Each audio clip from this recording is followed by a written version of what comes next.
बातमीपत्रात आता पाहूयात गल्लीपासून ते दिल्लीपर्यंतच्या ताज्या घडामोडींचा धावता आढावा। अमेरिका, इस्रायल आणि इराण युद्धाचा आजचा 5वा दिवस आहे। संयुक्त राष्ट्रांच्या मानवाधिकार कार्यालयाने इराणमधील एका मुलींच्या शाळेवर झालेल्या हल्ल्याची चौकशी करण्याची मागणी केली आहे। या हल्ल्यात 150 विद्यार्थिनींचा मृत्यू झाला होता। मात्र त्यांच्या मते या हल्ल्यासाठी कोण जबाबदार आहे हे सांगण्यात आलं नाही। संयुक्त राष्ट्र मानवाधिकार प्रमुख ओल्कर तुर्क यांनी म्हटलं आहे की या प्रकरणाची त्वरित, निपक्ष आणि पूर्ण चौकशी व्हायला हवी। जेनिवा इथं पत्रकार परिषदेदरम्यान प्रवक्त्या रवीना शमदासानी यांनी सांगितलं की ज्या पक्षाने हल्ला केला आहे त्याच पक्षाची जबाबदारी आहे की त्यांनी याची चौकशी करावी आणि सत्य समोर आणावं। त्यांनी या घटनेला खूप भयानक म्हटलं आणि सांगितलं की सोशल मीडियावर समोर आलेल्या प्रतिमा या संघर्षाची भीषणता आणि वेदना दर्शवतात। ही शाळा दक्षिण इराणमध्ये आहे आणि तिच्यावर शनिवारी हल्ला झाला होता। त्याच दिवशी अमेरिका आणि इस्रायलने इराणविरुद्ध लष्करी कारवाई सुरू केली होती। अमेरिकेचे परराष्ट्र मंत्री मार्को रुबियो यांनी म्हटलंय की अमेरिकन सैन्य जाणून बुजून कोणत्याही शाळेला लक्ष्य करत नाही, तर इस्रायलने म्हटलं आहे की ते या घटनेची चौकशी करतायत। युद्धात अमेरिकेचे दावे, इराणची 17 जहाजं नष्ट करण्यात आली, ज्यात एक पाणबुडी देखील समाविष्ट आहे। या ऑपरेशनमध्ये 50,000हून अधिक अमेरिकन सैनिक सहभागी आहेत। सुमारे 200 फायटर जेट, 2 विमानवाहू जहाजे आणि बॉम्ब टाकणारी विमाने यात समाविष्ट आहेत। इराणच्या हवाई संरक्षण प्रणाली, क्षेपणास्त्र आणि ड्रोनचे मोठं नुकसान झालंय। अमेरिकेनं या युद्धाला एपिक फ्युरी असं नाव दिलंय।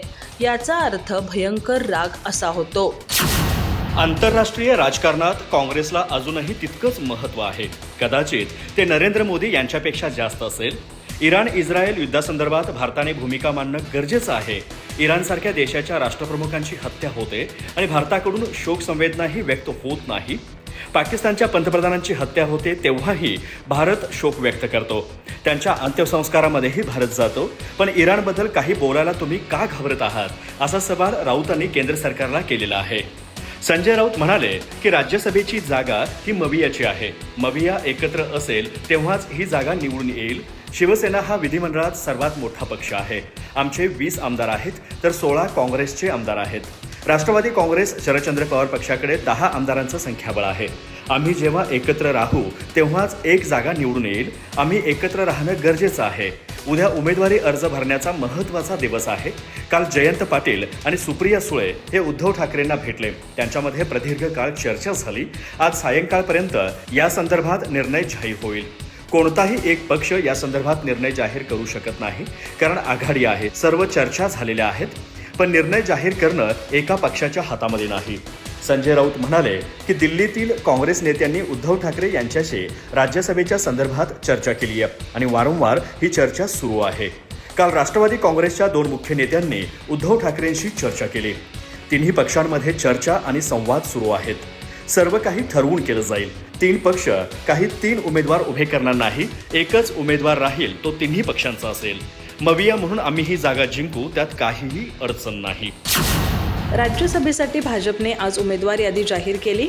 महाराष्ट्रातून विनोद तावडे, रामदास आठवले, रामदास वडकुते आणि माया इवनाते यांना उमेदवारी देण्यात आली आहे। महाराष्ट्रातील राज्यसभेच्या 7 जागांसाठी 16 मार्च रोजी मतदान होणार आहे।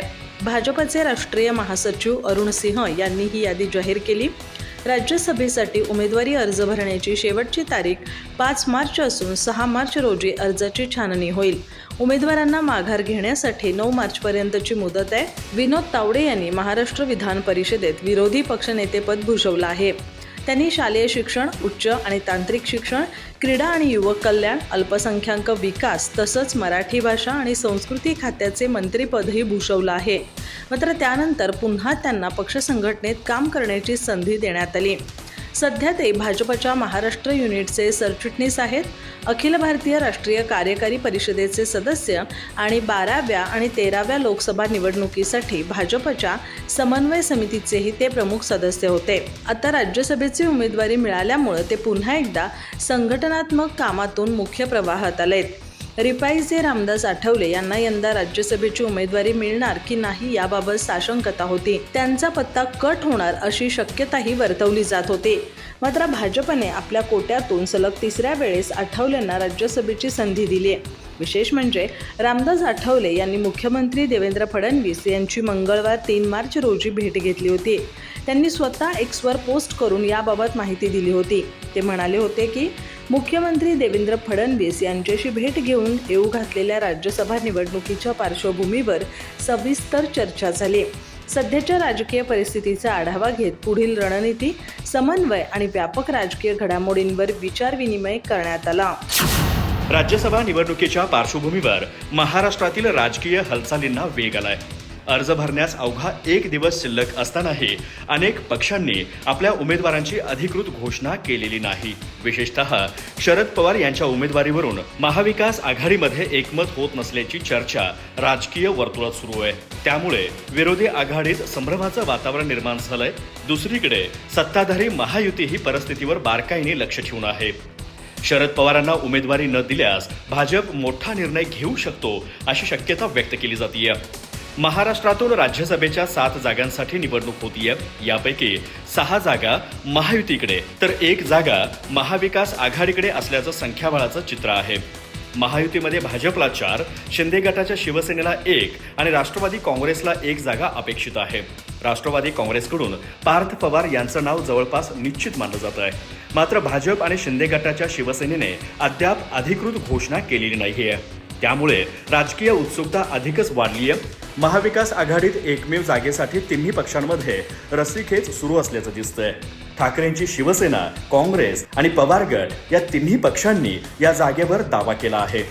काँग्रेसकडून राज्यसभेतील विरोधी पक्षनेतेपदाचा मुद्दा पुढे करून आपला दावा कायम ठेवण्यात येतोय, तर शिवसेनाही आपली संख्याबळाची बाजू मारतीये. या सगळ्यात शरद पवार यांचं नाव जवळपास निश्चित मानलं जात असलं तरी अधिकृत घोषणा अद्याप झालेली नाही. त्यामुळे अंतिम क्षणी काय निर्णय होतो याकडेच सर्वांचं लक्ष लागलंय. राष्ट्रवादी काँग्रेसच्या विलिनीकरणाबद्दल ठाकरेंशी काहीही चर्चा झाली नाही. पण आता हा विलिनीकरणाचा विषयच नाही, कारण ज्याच्याशी चर्चा केली ते आज दुर्दैवाने आपल्यात नाहीत. त्यामुळे आता तो प्रश्नच नाही, असं राष्ट्रवादी काँग्रेस शरद पवार गटाचे नेते जयंत पाटील यांनी म्हटलंय. उद्धव ठाकरे गटाकडून आमच्या कुठल्या नावाला विरोध झाला असं काही नाही.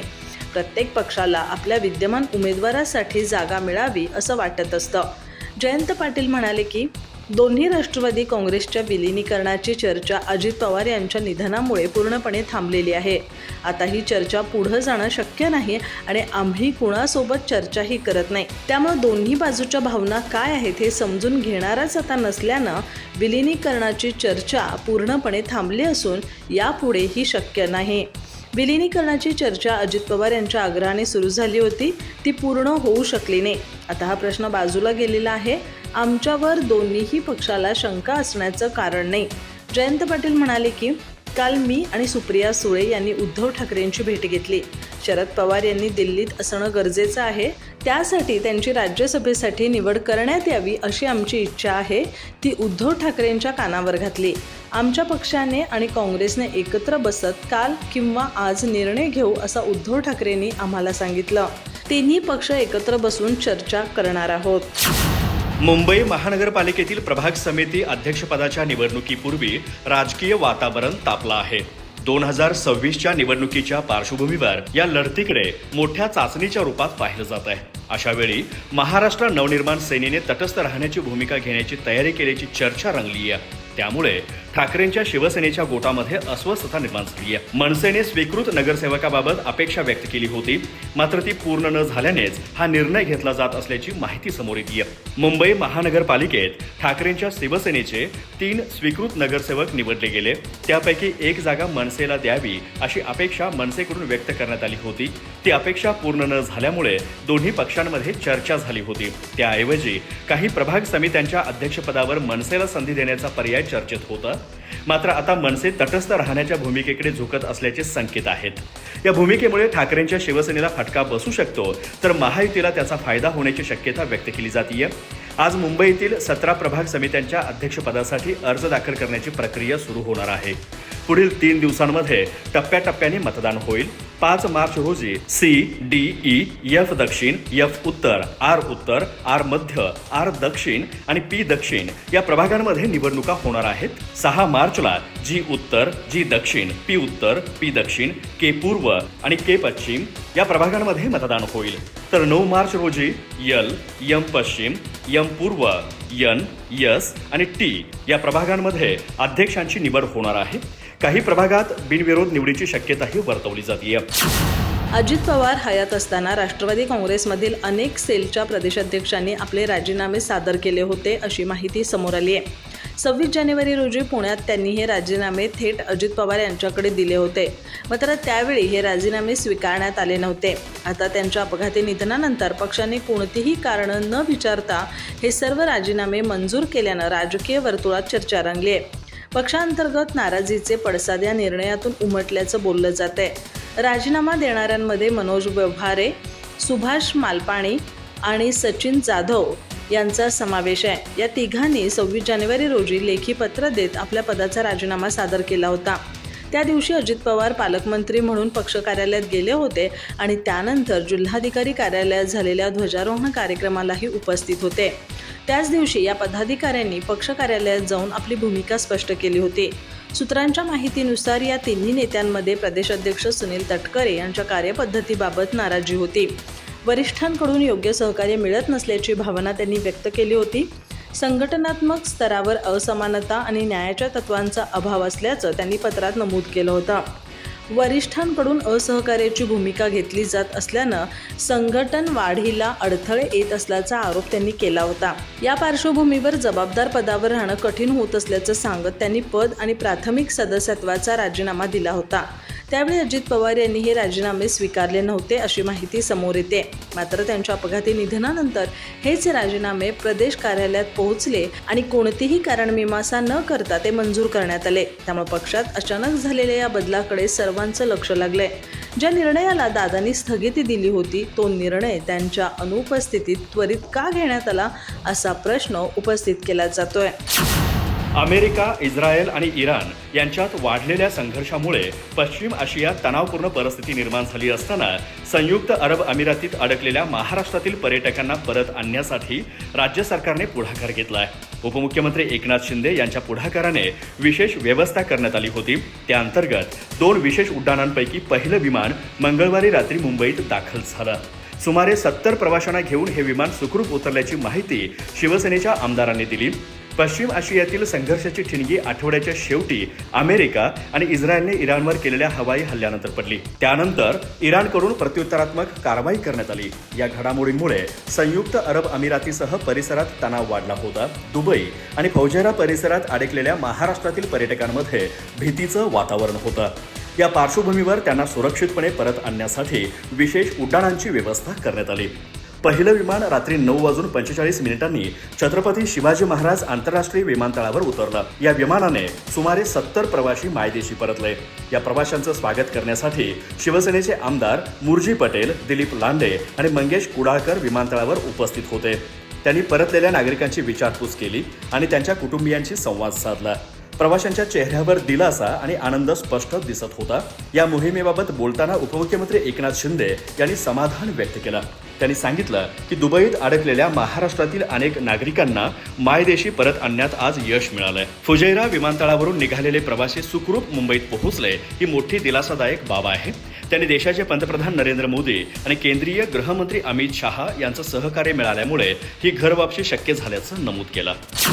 अधिक माहिती आणि ताज्या घडामोडींसाठी आजच आमचे चॅनल सबस्क्राईब करा.